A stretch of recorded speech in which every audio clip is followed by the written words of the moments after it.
Now we are going to start the first unit, wave mechanics.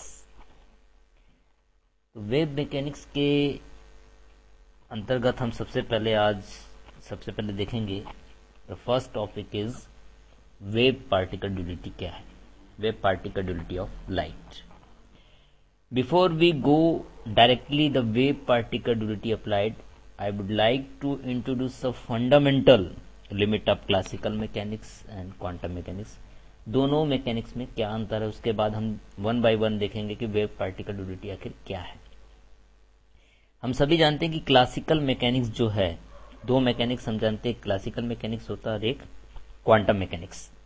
तो classical mechanics can successfully explain the motion of astronomical body, यानी कि classical mechanics के through हम जितने भी motion होते हैं एस्ट्रोनॉमिकल, लाइक प्लेनेट्स हैं, यानी ग्रह उपग्रह के जितने भी हैं, सैटेलाइट हैं, इनके जो मोशन होते हैं उनको हम डिस्क्राइब कर सकते हैं easily, as well as of macroscopic body का भी हम कर सकते हैं, ग्रेविटी के अंदर जो करते हैं।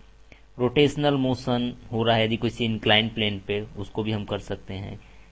Apart from this the motion of charge particle in electromagnetic, किसी चार्ज पार्टिकल जो इलेक्ट्रोमैग्नेटिक फील्ड में मोशन हो रहा है उसका variation is strength, stretch string, किसी हम धागे को एकदम कड़ा करके उस पर यदि हम वाइब्रेशन करें उसका, elastic vibration in solid, propagation of sound wave, यानी साउंड वेव जो गैस में होता है।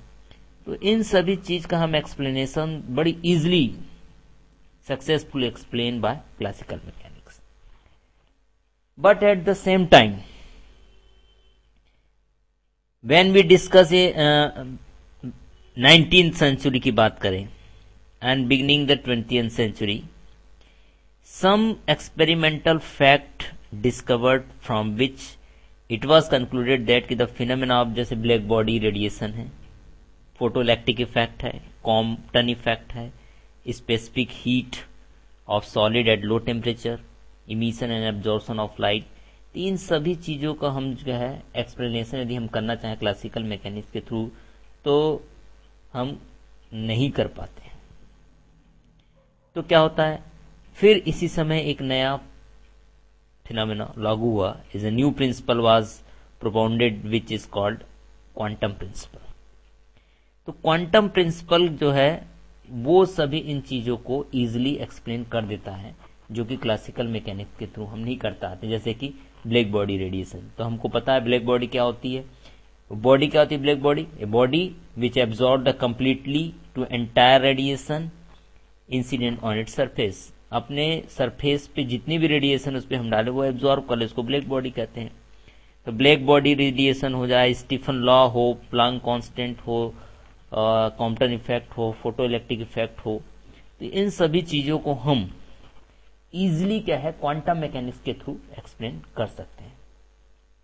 तो इसी चीज को हम ब्रॉड रूप से देखने की कोशिश करेंगे। वेव पार्टिकल, जो wave particle duality of light, यानी लाइट की जो बिहेवियर है वो पार्टिकल की तरह भी होता है और वेव की तरह होता है।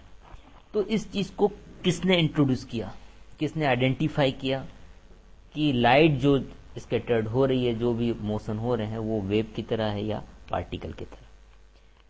तो the phenomena of light, light का क्या फिनोमेना है, such as interference, diffraction, polarisation, this could be explain by the wave theory. तो जितनी भी ये थ्योरी है आपकी, इसको हम एक्सप्लेन कर लेते हैं वेव थ्योरी के द्वारा। तो हम किस किस चीज को एक्सप्लेन कर रहे हैं? इंटरफेरेंस की बात कर रहे हैं, डिफ्रैक्शन जो आपको यहां दिखाई दे रहा है, इसमें इंटरफेरेंस, डिफ्रैक्शन, ओके, पोलराइजेशन, इन सबको हम किसके द्वारा कर सकते हैं? वेव थ्योरी के द्वारा। But the wave theory could not explain the other phenomena. तो अदर फिनोमेना क्या है? Photo electric effect, Compton effect, emission and absorption of light. तो ये सभी चीज का एक्सप्लेनेशन हम नहीं कर पाते। तो these phenomena could be explain successfully by the Planck quantum theory. तो प्लांक जो क्वांटम थ्योरी को हम मॉडर्न फिजिक्स भी कहते हैं, इसके अनुसार क्या होता है? According to which the emission and absorption जो लाइट का इमिशन हो रहा है और एब्जॉर्प्शन की जो क्रिया हो रही है वो कंटिन्यूट नहीं होती, कंटिन्यूशन में नहीं होती. It is a discrete and light is in the form of A small bundle of packet. यानी पैकेट के रूप में धीरे धीरे एनर्जी निकलती है, न कि कंटिन्यूस निकलती है. तो विच इज कॉल्ड फोटोन. तो इस ढंग से क्या, बोथ द फोटोन थ्योरी इसको बोल दिए और वेव थ्योरी दोनों ही रिक्वायर्ड है किसी भी लाइट फिनोमेना को एक्सप्लेन करने के लिए. चाहे वो हम लाइट फिनोमेना इंटरफेरेंस लें, डिफ्रैक्शन लें, या फिर हम पोलराइजेशन की बात करें, या हम काउंटर इफेक्ट की बात करें जहां स्कैटरिंग हो रही है, या फिर हम किसी फोटोइलेक्ट्रिक इफेक्ट की बात करें. इसलिए कहते हैं कि light has a dual nature. So light has dual nature. Dual nature क्यों हो गया?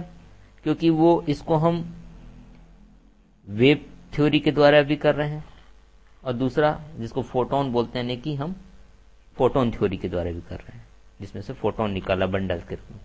तो इन दोनों की कॉम्बिनेशन से जिस चीज को हम एक्सप्लेन कर रहे हैं, इसलिए इसको हम बोल देते हैं कि light has a dual nature. The wave nature, the particle nature होता है. तो on the basis of this dual nature in 1924 एक साइंटिस्ट हुए, दैट इज डी ब्रोगली. उन्होंने एक सजेस्ट किया कि ड्यूल नेचर जो होता है is not only of light. Light में ड्यूल नेचर नहीं होता, बल्कि each moving particle has dual nature. जितने भी मूविंग पार्टिकल होंगे उसमें भी ड्यूल नेचर होगा. तो ही एज्यूम ए वेव, जो वेव होगा वो भी एसोसिएटेड विथ मूविंग पार्टिकल. तो जितने भी वेव्स प्रोपागेट कर रहे हैं उसमें ये एसोसिएटेड होगा, पार्टिकल उसके साथ होंगे. इसका कहने का मतलब ये हुआ कि जितनी भी हम वेव्स निकलती हैं, लाइट निकलती हैं, वो वेव्स के रूप में निकलती है, तो उस वेव्स के साथ पार्टिकल भी एसोसिएटेड होता है, राइट. उसको हम बोलते हैं मैटर वेव. तो the wave length of this wave determined by momentum of the particle. Suppose मान लो कि if P is the momentum, ये P मोमेंटम है किसका? पार्टिकल का, राइट. तो वेवलेंथ क्या होगी जो उसके एसोसिएटेड वेवलेंथ है? तो lambda is equal to h/p. Equation number first. तो h क्या है यहाँ पे? प्लैंक कांस्टेंट है. तो यहां पे हमको याद रखना है, it should be remember that कि ऑल्दो यद्यपि हम जानते हैं कि these wave can travel through vacuum, like electromagnetic wave में भी हम ये ट्रेवल कर सकता है, but these wave are different from the electromagnetic wave. Electromagnetic wave से ये बहुत डिफर है. क्यों? Because these waves are associated with all types of charge and neutral moving particle. क्योंकि हमने कहा था कि अभी जितनी वेव्स निकलेंगी उसके साथ पार्टिकल एसोसिएटेड है. अब वो पार्टिकल चार्ज भी हो सकती है, न्यूट्रल भी हो सकती है. तो हम इस चीज को प्रूव करना है. Here we would like to prove lambda is equal to h/p. This is a de Broglie hypothesis. तो इसको हमको प्रूव कैसे करेंगे? हमको पता है कि हम उसको प्रूव करना है, तो प्रूव कैसे कर सकते हैं? तो एनर्जी जो होगा जब कोई भी लाइट इमर्ज आउट होती है, चाहे वो फोटोइलेक्ट्रिक इफेक्ट में हो, चाहे ब्लैक बॉडी रेडिएशन में, जब रेडिएशन आउट होगी तो उसके फोटोन जो निकलेंगे उसकी फ्रीक्वेंसी कितनी होगी? फ्रीक्वेंसी बोले तो फ्रीक्वेंसी बोल दो, उसको न्यू बोल दो, या फिर हम उसको वेवलेंथ बोल देते हैं. वेवलेंथ के रूप में लेते हैं तो लैम्डा, यानी कि उसकी एनर्जी कितनी हो गई? E is equal to h nu. लेकिन हमने पहले ही रिलेटिविटी में फर्स्ट सेमेस्टर में पढ़ चुके हैं कि मास एनर्जी जो इक्विवेलेंट था उसके अनुसार एनर्जी ऑफ फोटोन जो होते हैं, एनर्जी जो होता है फोटोन की कितनी होती? E is equal to mc², जहां m क्या है? m is the moving mass of photon और c is the speed of light. तो इन दोनों इक्वेशन को हम इक्वल कर देते, कितना हो जाएगा? h nu is equal to mc². तो यहां से m की वैल्यू फाइंड आउट कर लीजिए आप, कितना हो जाएगा? h nu upon c². Clear? So therefore momentum of the photon p is equal to m भी होता है, तो m तो है. यहाँ वेलोसिटी किसकी है? लाइट की है, तो लाइट की वेलोसिटी कितनी होती है? c, तो mc हो गया. राइट। तो हम m की वैल्यू पुटअप करेंगे यहां से इक्वेशन सेकंड से, इक्वेशन सेकंड से पुटअप करो, कितना हो गया h nu upon c, okay ठीक है, c स्क्वायर इंटू c, तो कितना हो गया h न्यू अपॉन c, ठीक है। लेकिन c इज इक्वल टू क्या होता है, हमको पता है c is equal to nu lambda होता है, तो इसको वैल्यू को पुटअप कर दो, p is equal to h nu की वैल्यू पुटअप करेंगे हम h nu c upon nu lambda, तो न्यू से न्यू कैंसिल, तो h अपॉन लेमडा, तो लेमडा इज इक्वल टू क्या हो जाएगा, lambda is equal to h upon p। तो this is the de Broglie, this is the de Broglie hypothesis, यही de Broglie hypothesis है। इसके बहुत सारे स्पेशल केसेस हैं जिसको हम वन बाय वन देखेंगे कि क्या क्या स्पेशल केसेस हो सकते हैं। हमने पहले बताया, एक बार फिर से बोल देते हैं कि लाइट जो कर रहा है वो शो करता है diffraction interference phenomena that are only explain in terms of wave property, जो हम यहाँ पे इस पॉइंट में लिखा हुआ है। Light is always detected as packet, photon के रूप में भी निकलता है, bundle of packet. If we look we never observe that half है photon. Second point. Third point, number of photon proportional to the energy density, जैसी energy density होगी वैसी फोटोन निकलेंगे, to square of electromagnetic field distance. तो ये clear हो गया कि जितने भी फिनोमेना है लाइट से रिलेटेड, वो उसको एक्सप्लेन करने के लिए हमको फोटोन थ्योरी की भी जरूरत है और वेव थ्योरी की जरूरत है। इसी कारण कहते हैं कि light has a dual nature. तो हमने देखा कि lambda is equal to h upon p, this is de Broglie hypothesis. अब इस डी ब्रोगली हाइपोथेसिस में कौन से स्पेशल केस हो सकते हैं, हम उसको डिस्कस करेंगे। Now discuss the special case in D Broglie hypothesis.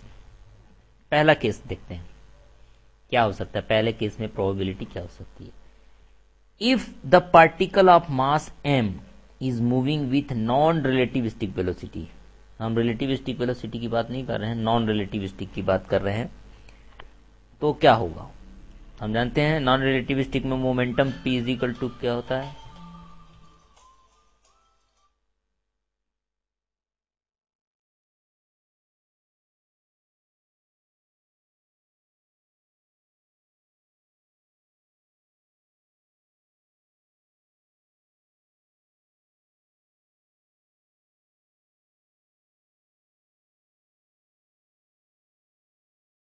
Now discuss the special case. तो स्पेशल केस में हम देख रहे हैं कि यदि पार्टिकल का मास m है और वो नॉन रिलेटिविस्टिक के अंतर्गत मूव कर रहा है, तो उसका मोमेंटम कितना होगा, p is equal to mv।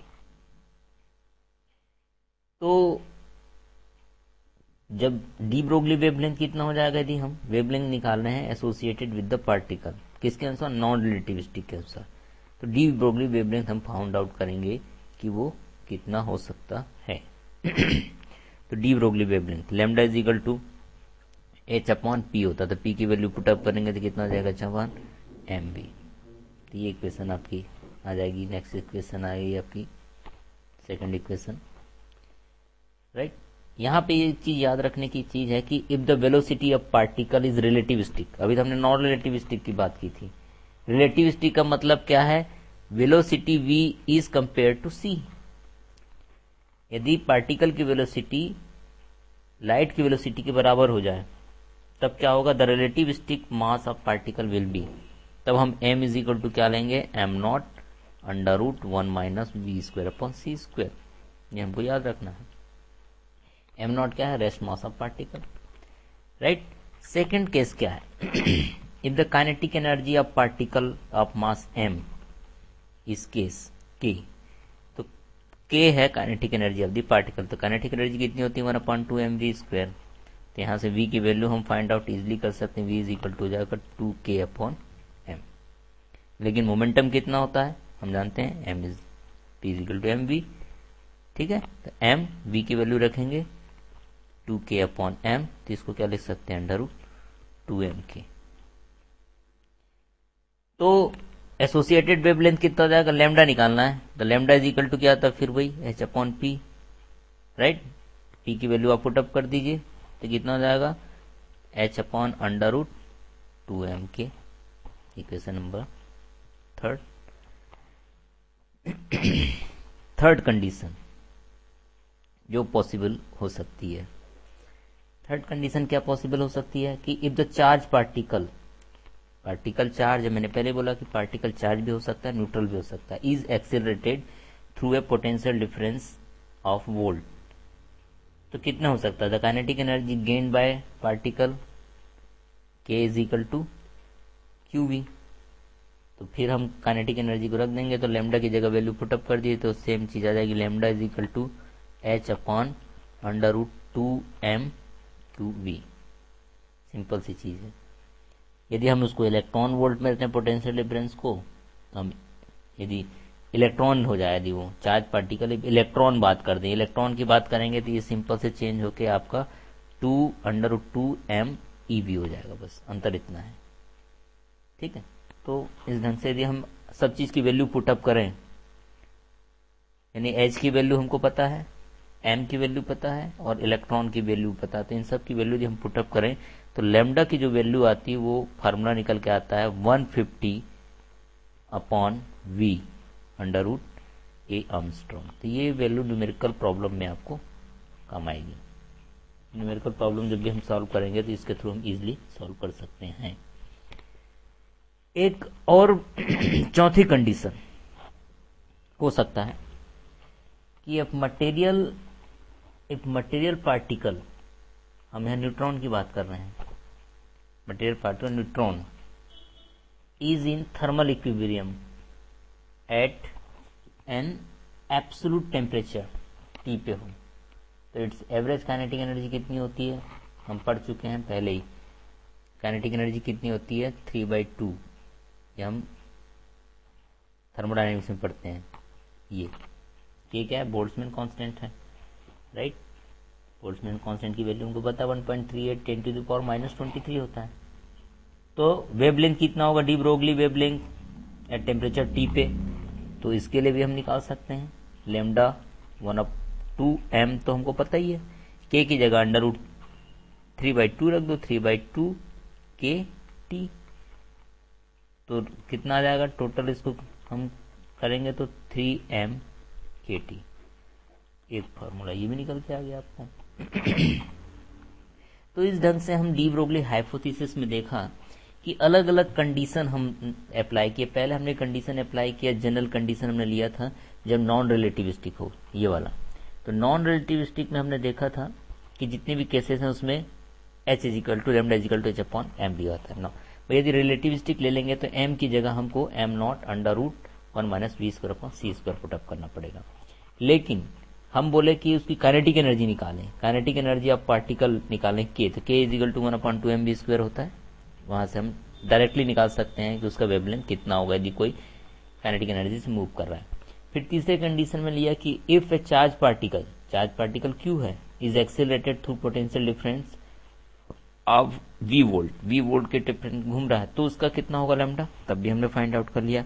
लेकिन चार्ज पार्टिकल यदि हम इलेक्ट्रॉन लेते हैं तो इलेक्ट्रॉन की जगह EV रख देंगे, उससे हम न्यूमेरिकल वैल्यू पुटअप करेंगे तो लैम्डा इज इक्वल टू जो वैल्यू निकल के आई हमारी वो आई 150 अपॉन अंडर रूट वी, जो कि न्यूमेरिकल प्रॉब्लम सॉल्व करने के लिए हरदम यूज की जाती है।